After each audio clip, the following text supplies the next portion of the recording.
যা হওয়ার ছিল ঠিক সেটাই হলো। বাংলার রাজনীতিতে আবারও প্রমাণিত হলো প্রধান প্রতিদ্বন্দ্বী হিসেবে একদিকে তৃণমূল কংগ্রেস আর অন্যদিকে বিজেপি। সেই পুরনো দিমেরু রাজনীতির ছাড়াতেই হাঁটছে বাংলা, যেখানে কংগ্রেস এবং বামফ্রন্ট ক্রমশ নিজেদের অস্তিত্ব টিকিয়ে রাখার লড়াইয়ে হিমশিম খাচ্ছে। কালীগঞ্জের উপনির্বাচন, সেই উপনির্বাচনের ফলাফল যেন বাংলার বিরোধী রাজনীতির আয়না। একদিকে তৃণমূল তাদের সংগঠন ধরে রেখেছে, বিজেপি দ্বিতীয় শক্তি হিসেবে অবস্থান ধরে রাখছে, আর কংগ্রেস বাম জোট তারা সেই পুরনো রোগেই ভুগছে, প্রধান শত্রু চিহ্নিত করতে না পারার অসামর্থ্যে।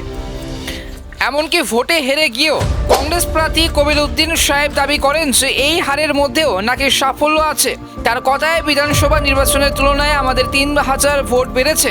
প্রশ্ন জাগে, জয় বা জামানত বাঁচানো নয়, শুধু ভোট সংখ্যা বাড়ানোই কি সাফল্যের পরিমাপক?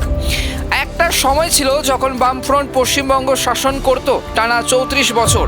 কংগ্রেস ছিল বিরোধী শিবিরের বড় মুখ, কিন্তু এখন এই মুহূর্তে আজ তারা একে অপরকে জড়িয়ে ধরে আত্মরক্ষার চেষ্টা করছে। আর সেই জোটের অবস্থা এমন যে জামানত পর্যন্ত হারাচ্ছে। এ তো সেই বাঁচার চেষ্টা যেখানে দম নেই, কেবল চেষ্টায় বাহার। বাম কংগ্রেস জোটের নির্বাচনী কৌশল ছিল তৃণমূলকে দুর্বল দেখানো আর বিজেপিকে সেটিংবাজ বিরোধী হিসেবে তুলে ধরা। সভা মিছিল প্রচারে বারবার বোঝানোর চেষ্টা হয়েছে তৃণমূলের যে কোন্দল রয়েছে আর বিজেপি সরকারকে রক্ষা করছে। কিন্তু প্রশ্ন হলো, মানুষ কি এসব বিশ্বাস করলো? মানুষ চায় বিকল্প, কিন্তু সেই বিকল্প কিভাবে হাজির করবেন আপনি যদি নিজের শত্রু ঠিক করতে না পারেন? যদি আপনার অবস্থান স্পষ্ট না হয়, তবে জনগণ কেন আপনাকে সমর্থন করবে? তবে বাংলার মানুষ এখন জানে যে মূল লড়াই কোথায়। যারা ক্ষমতায় রয়েছে তাদের ভুল ত্রুটি তো আছেই, কিন্তু যারা বিকল্প হতে চায় তাদের দায়িত্ব আরও বেশি। আর সেই জায়গা থেকেই সরে যাচ্ছে বাম ও কংগ্রেস।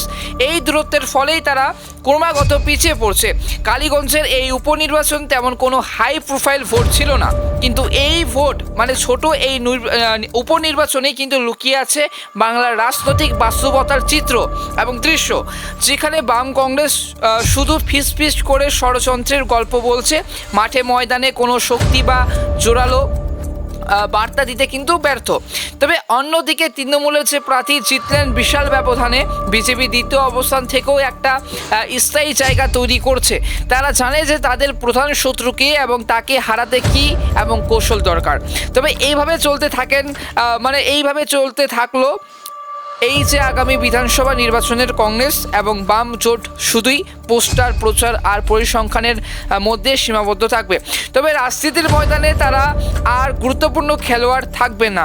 তবে বাংলার মানুষ চায় স্পষ্ট নেতৃত্ব এবং ক্ষমতা, তবে চায় নীতি ও আদর্শের মেলবন্ধন, যেখানে শত্রু বান্ধব চিহ্নিত করা যাবে, যেখানে মানুষের ইস্যু তুলে ধরে লড়াই হবে, যেখানে শুধু অতীত স্মৃতিচারণা আর কৌশলের গল্প চলে। তাহলে বিশ্বাস করবে কে? তবে শেষ কথা একটাই, রাজনীতিতে প্রধান শত্রু যদি চিহ্নিত না হয়, যদি লক্ষ্যে ধোঁয়াশা থাকে, তাহলে পথ হারানো অবধারিত। আজ কংগ্রেস ও বামফ্রন্ট সেই পথহীন দিশাহীন রাজনীতির শিকার। কালীগঞ্জ তার নিঃসঙ্গ কিন্তু সাক্ষী। এবং আপনার মতামত কি? কংগ্রেস বামফ্রন্ট কি তবে আবার মাথা তুলে দাঁড়াতে পারবে? কমেন্টে জানান আপনার ভাবনা। আর এই রকম বিশ্লেষণ পেতে চ্যানেলটি অবশ্যই সাবস্ক্রাইব করুন, পাশে থাকা বেল আইকনটি অবশ্যই ক্লিক করতে ভুলবেন না।